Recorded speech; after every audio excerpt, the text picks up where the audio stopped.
It's hard to believe it's October and I'm standing here again talking about another basketball season. But I'd have to tell you that we're very excited about another year that's upon us. And we're obviously a very different team, graduating 6 seniors, 5 that played. Obviously Jocelyn Mellon was injured, but was a very significant part of our team. 5 seniors that were here contributed greatly to our success. So in a lot of ways we're back to that beginning. But I think every year as a coach, you have to put the pieces together. It just happens to be this year, those pieces are 6 freshmen that we're putting into the mix. And right now, we have a week of practice under our belts. We started last week, actually more than a week, and we're just figuring out who we are. And every game we're going to be figuring out who we are, but you'll see a lot of new faces.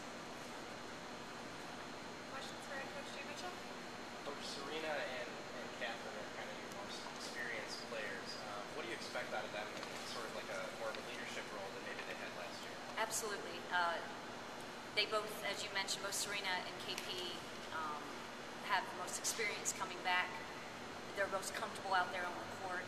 At the same time, they have to be the vocal leaders. They have to be leaders in their work ethic and the things they do. So we've talked a lot. We actually had a seminar on Monday. We brought in a coaching cloud expert, Laura Kim, who worked with our team, just talked about just what does leadership look like. It's trusting one another. It's following that person that's going to work hard. It's following that person that's going to say the right thing, but putting it out there. And we went through all the phases, and I think it really helped Catherine and Serena and Gabby understand a little bit more of the leadership their team is looking for. You mentioned the 6 freshmen. What role do you expect them to play in the lineup this year? I would expect you're going to see all 6 of them play. We have 11 players on our roster, and we have 2 that are injured right now, so we have 9 players right now, and so the freshmen are going to have to play. There's nothing, I can't give them experience. They're going to have to get it by being on the court. The more that they get it, the more experience they're going to get, the better they're going to be. So we're throwing them into the fire. I think our schedule is great. We have a great combination of opponents in our non-conference schedule, get us ready for a very competitive Big East, and you're going to see game by game, probably maybe different lineups, different way. We're bigger this year. I think if you looked at our roster and say, what's the biggest difference between last year and this year, we brought in 6'3", 6'4", and 6'5". And Catherine Cleveland 6'3", so we have very solid inside game. Serena, who you've seen inside, is now on the perimeter. So that's a big thing, and she's actually very comfortable being out there. So she went from being a 2-year inside player to now being a perimeter player, and the 3 freshman posts now with KP. So we have the truest post game that we've ever had, a young post game, but a very good, I would say more what we see in the Big East. Terri, how do you keep your patience while still demanding excellence from the youth? Yeah, it's a question of that patience. It's difficult at times, but I learned this a long time ago, and I truly believe it. The younger your team is, you play them more, you scrimmage more in practice. The older your team is, you fine-tune their skills, and you drill more, because they already understand what it is to win, they already understand what it is to play, so you just have to kind of challenge them with the skill set. So with this young team, we scrimmaged a lot today that we practiced this morning and kept putting and doing 4-minute scrimmage. I love to do 4-minute scrimmages because that's what timeouts, that's what you have before a timeout, and really getting them to understand. And at times it looked great, and other times, whoa. And so it's not overwhelming them. You could correct them with everything they do, so picking just 1 or 2 things that was going to be the focus to get better that week, building blocks, and not moving quickly, not going too fast, demanding excellence, demanding success, and once we've mastered that, move on to the next task. Coach, looking at the Big East overall as a conference, you're going to be matched up against a lot of teams that on paper might be more talented than you. How are you going to be looking to challenge those teams? I think the trait of all of our teams is to outwork our opponents, no matter what our skill set is and our talent, the skill set and the talent of another team. If you put the work in beforehand, you've prepared, then you can walk on the court with confidence that you have an opportunity to win.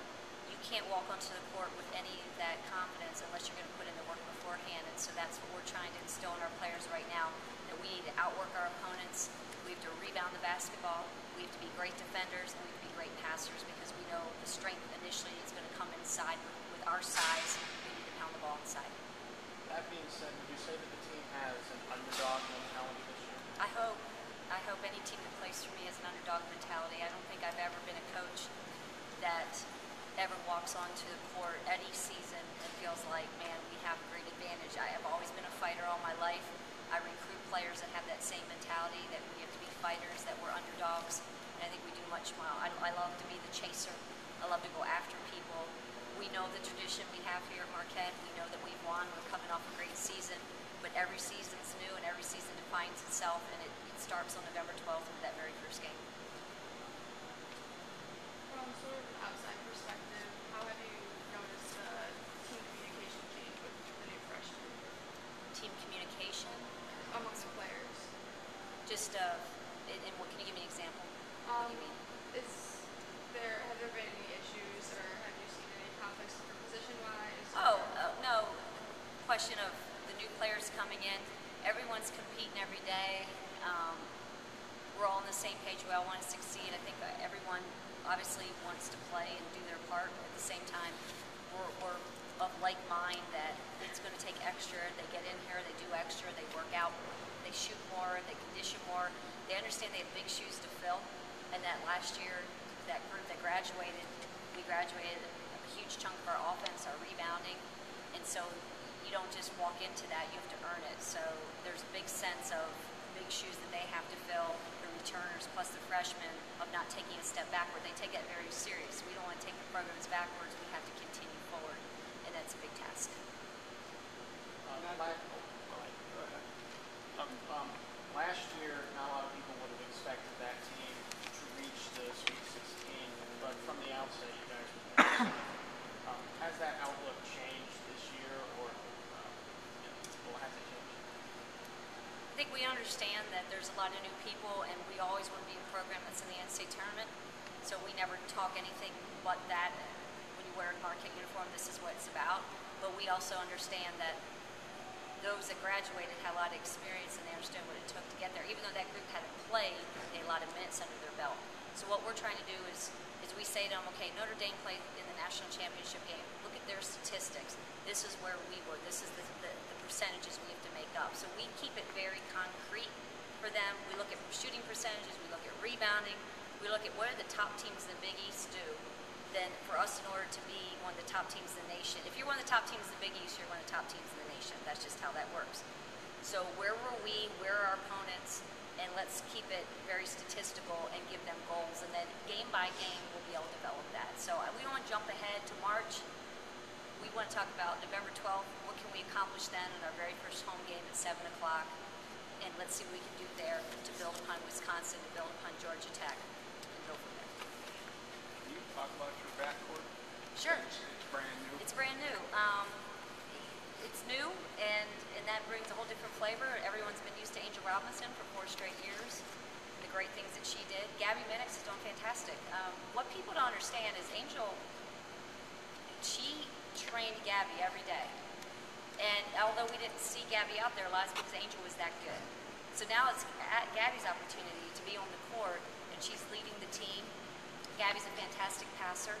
Where Angel maybe thought about scoring more towards the end of her career, Angel didn't come in that way. She came in passer, and I think that's where Gabby is right now. She's very much a pass-first point guard, run the team, defend, and then the other 2 people that will support her are 2 freshmen, Margot Dupuis and Arlisha Morse, who they both will play some point guard as well and off guard. So if you look at Arlisha and Margot more in the point guard, supporting Gabby / 2 guard, and then look at Serena and Christina as 3s right now. Coach, to not actually have a senior on your team, have you ever seen that before, and can that work? It's going to have to. It's not about so much having a senior as much as the ones that are returning understand and pass on the legacy of what it takes. So Serena's talking, you'd be amazed. The player she was last year, so talented, but didn't have to talk much. She had 5 seniors that were on the court talking. Now Serena's taken over that role, KP's taken over that role, Gabby. So the ones that listened all last year are now imparting their knowledge and doing those things. So I think Pat Summitt, and I think she's a pretty darn good coach out there, told me years ago, if your team lacks leadership in any way, then you be the leader and you teach them. And I feel like I have to be a great leader to our team and have to constantly be teaching, and then hope by my my example and our staff's example, that they'll embrace that and take over. So we're not there yet, and we shouldn't be there yet because we have no seniors and we only one junior. But we're going to get there eventually, and that's just going to take time, and we can't hurry that process. But in the meantime, I will fill in any gap that they need in that regard. What dynamic does Serena bring to the perimeter?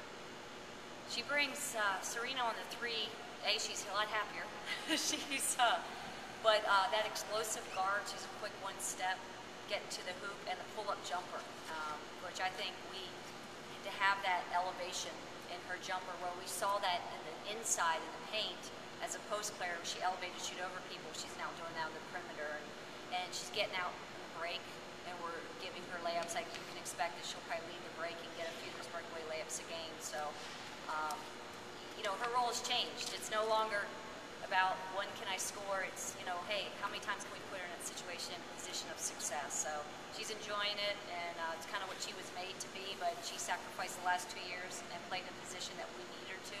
Now she's in her more natural college 3 position, and it has a good flow of practice. Any other questions for Terri? Actually, just one more. Yes. Catherine Plouffe down low, how important is she going to be, especially since Paige Burns graduated?